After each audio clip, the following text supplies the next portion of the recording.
ఎవరి అని అతను? సంజయ్, ఊటీకి కొత్తగా వచ్చిన తెలుగు రచయిత.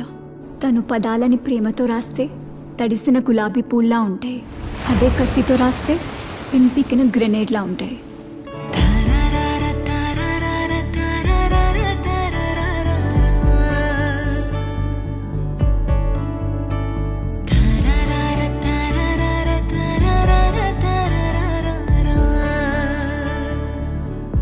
అమ్మాయిలకి కత్తి పట్టుకుని రౌద్రరసం కక్కేవాడి కంటే కన్నీళ్లు తుడుస్తూ కరుణరసం చూపించేవాడంటేనే ఇష్టం.